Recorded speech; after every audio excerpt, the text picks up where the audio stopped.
ஆளுநர் மாளிகையில் முத்துவேல் கருணாநிதி ஸ்டாலின் எனும் கம்பீர குரல் ஒலிக்க தொடங்கிய நாள் முதல் கடந்த 4 ஆண்டுகளில் தமிழ்நாட்டில் நடைபெற்று வருகிற ஆட்சியில் குறிப்பாக சாதனைகள் என்பது இன்றைக்கு உலக அளவில் போற்றப்படவும் பாராட்டப்படவுமான சாதனைகளாக திகழ்ந்து கொண்டிருக்கிறது.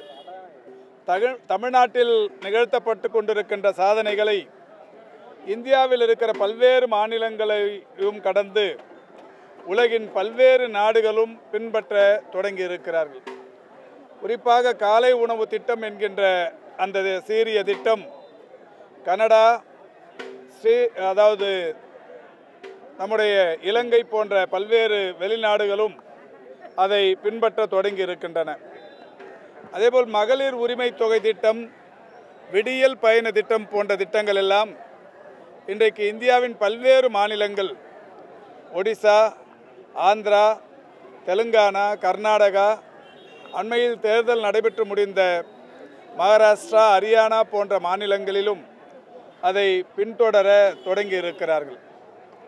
அதேபோல் மாண்புமிகு தமிழ்நாட்டின் முதலமைச்சர் அவர்களால் 2021 டிசம்பர் திங்கள் 18ஆம் தேதி தொடங்கப்பட்ட இன்னுயிர் காப்போம் நம்மை காக்கும் 48 என்கின்ற சீரிய திட்டம் இன்றைக்கு 3,57,000 பேரை கடந்து விபத்துக்குள்ளானவர்களின் உயிர் மீட்டெடுத்த மிக சிறப்பான திட்டமாக இருந்து கொண்டிருக்கின்றது. ஒன்றிய அரசின் சார்பில் கடந்த 6 மாதங்களுக்கு முன்னால் மக்கள் நல்வாழ்வுத்துறையைச் சேர்ந்த அலுவலர்கள் தமிழ்நாட்டில் இந்த இன்னுயிர் காப்போம் நம்மை காக்கும் 48 என்கின்ற திட்டத்தின் செயல்பாடுகள் குறித்த விளக்கத்தை வந்து கேட்டறிய அதனுடைய ஆவணங்களை கேட்டு பெற்று சென்றார்கள். நேற்றைக்கு ஒன்றிய அரசு அந்த திட்டத்தை இந்தியா முழுமைக்கும் கொண்டு வருவோம் என்று அறிவித்திருக்கிறார்கள். அந்த திட்டத்திற்கும் தமிழ்நாட்டில் மாண்புமிகு முதல்வர் அவர்களால் அறிவிக்கப்பட்டு நடைமுறையில் இருக்கிற திட்டத்திற்கும் பல்வேறு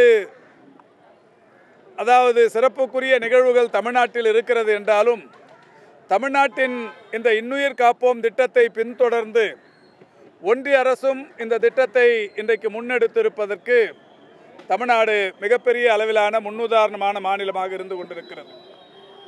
விபத்து நேர்ந்த 48 மணி நேரத்தில் 2 லட்சம் ரூபாய் வரை தருகிற ஒரு அற்புதமான திட்டம் இன்னுயிர் காப்போம் நம்மை காக்கும் 48. ஒன்றிய அரசு அறிவித்திருப்பது விபத்து நடந்த 7 நாட்களுக்குள் 1.5 லட்சம் தருவோம் என்று அறிவித்திருக்கிறார்கள். தமிழ்நாட்டை பொறுத்தவரை 2 லட்சம் ரூபாய் முதல் 48 மணி நேரத்திலேயே தருகிறது. அது மட்டுமல்ல, தமிழ்நாட்டை பொறுத்தவரை தன்னுடைய சொந்த நிதியிலிருந்து இந்த திட்டம் செயல்பாட்டுக்கு வந்திருக்கிறது. ஒன்றிய அரசை பொறுத்தவரை விபத்து காப்பீட்டு திட்டத்திலிருந்து அந்த நிதியை தருவது என்று அறிவித்திருக்கிறார்கள்.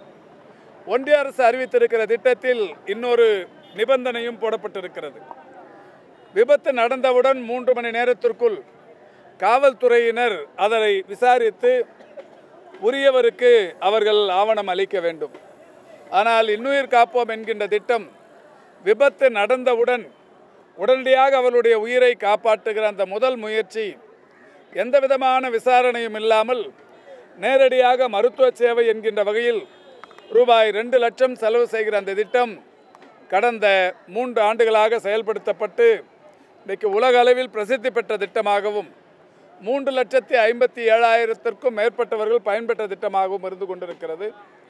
எனினும் ஒன்றிய அரசு நம்முடைய இன்னுயிர் காப்போம் என்கின்ற திட்டத்தை நகலெடுத்து அவர்கள் ஒரு ஆக்சிடென்ட் ஸ்கீம் ஒன்று தொடங்கி இருக்கிறார்கள். என்றாலும் தமிழ்நாட்டை பொறுத்தவரை இதற்கு முன்னுதாரணமாக மிக சிறப்பான வகையில் இந்த திட்டத்தின் பயன்பாடுகளை பெற்றுக்கொண்டிருக்கிறார்கள். அதேபோல் இன்றைக்கு ஏராளமான திட்டங்கள் தமிழ்நாட்டில் தமிழ் புதல்வன் என்கின்ற திட்டத்தில் இதுவரை 4 லட்சத்திற்கும் மேற்பட்ட மாணவர்கள் பயன்பெற்றிருக்கிறார்கள். புதுமை பெண் என்கின்ற திட்டத்தில் இதுவரை 8 லட்சத்திற்கும் மேற்பட்ட மாணவிகள் பயன்பெற்றிருக்கிறார்கள். நான் முதல்வன் என்கின்ற திட்டத்தில் 41 லட்சம் மாணவ மாணவியர் பயன்பெற்றிருக்கிறார்கள். மகளிர் உரிமை தொகை என்கின்ற திட்டத்தில் 1,15,00,000 பேர் பயன்பெற்று கொண்டிருக்கிறார்கள். விடியல் பயண திட்டத்தில் 685 கோடி பயணங்கள் இதுவரை இலவசமாக நடைபெற்றிருக்கிறது. அந்த இலவச பயணத்தை அனுபவித்துக் கொண்டிருக்கிற மகளிருக்கு மாதந்தோறும் 888 ரூபாய் சராசரியாக பலன் கிடைத்து கொண்டிருக்கிறது. இப்படி இன்னமும் பல்வேறு திட்டங்கள், மக்களை தேடி மருத்துவம் என்கின்ற மகத்தான திட்டம் இன்றைக்கு 2,25,00,000க்கும் மேற்பட்டவர்கள் பயன்பெற்று கொண்டிருக்கின்ற திட்டம்.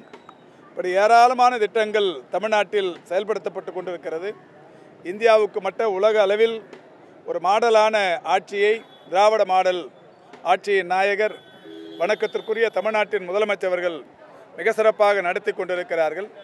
அந்த வகையில் 4 ஆண்டுகள் நேற்றோடு நிறைவு பெற்று இன்றைக்கு 5வது ஆண்டு தொடக்கத்தில் நின்று கொண்டிருக்கிறோம்.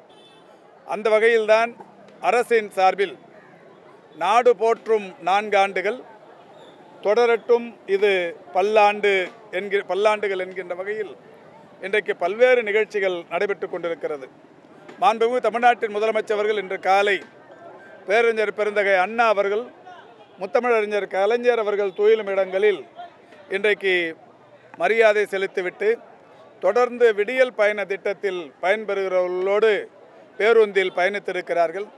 புதிதாக 214 பேருந்துகளை தொடங்கி வைத்திருக்கிறார்கள். இன்றைக்கு சைதாப்பேட்டை அண்ணா நூற்றாண்டு நூலக அரங்கத்தில் ஏராளமானவர்களுக்கு இன்றைக்கு நலத்திட்ட உதவிகளை வழங்கி நிகழ்ச்சி நடத்தப்பட்டு கொண்டிருக்கிறது. இந்த நிலையில்தான் தென் சென்னை மாவட்டத்தில் எல்லா பகுதிகளிலும் திராவிட முன்னேற்ற கழகத்தைச் சேர்ந்த பல்வேறு அமைப்பினர் பலவாறாக மக்கள் பயன்பெறுகிற வகையிலான நிகழ்ச்சிகளை நடத்தி கொண்டிருக்கிறார்கள். அந்த வகையில் சைதை மேற்கு பகுதி திமுக கழகத்தின் செயலாளர் திரு எம் கிருஷ்ணமூர்த்தி அவர்களுடைய சீரிய ஏற்பாட்டில் 1000 பேருக்கு சைவ உணவு, குறிப்பாக பலதரப்பட்ட வகையிலான சைவ உணவுகளை வழங்குகிற ஒரு நிகழ்ச்சி மிக சிறப்பாக நடைபெற்று கொண்டிருக்கிறது. அதேபோல் மேற்கு சைதையில் மேற்கு ஜோன் சாலையில் மாவட்ட சிறுபான்மையினர் நல உரிமை பிரிவின் அமைப்பாளர் திரு சைதை சாதிக் அவர்களுடைய சீரிய ஏற்பாட்டில் 1000 பேருக்கு சிக்கன் பிரியாணி வழங்கப்படுகிற நிகழ்வும் மிக சிறப்பாக நடைபெற்று கொண்டிருக்கிறது. இப்படி பல்வேறு இடங்களில் மிகப்பெரிய அளவில் மக்கள் பயன்பெறுகிற வகையிலான நிகழ்வுகள் தொடர்ந்து நடைபெற்று கொண்டிருக்கிறது.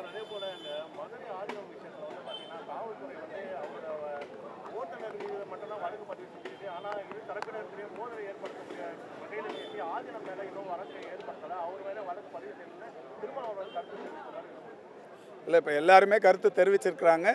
காவல்துறை உரிய நடவடிக்கைகளை யார் மீது, ஏன்னா இதுக்கான சிசிடிவி ஃபுட்டேஜுங்கிறது வெளிப்படையாக இன்றைக்கி எல்லா ஊடகங்களிலும் சமூக வலைதளங்களிலும் மிக சிறப்பாக வந்து கொண்டிருக்கிறது.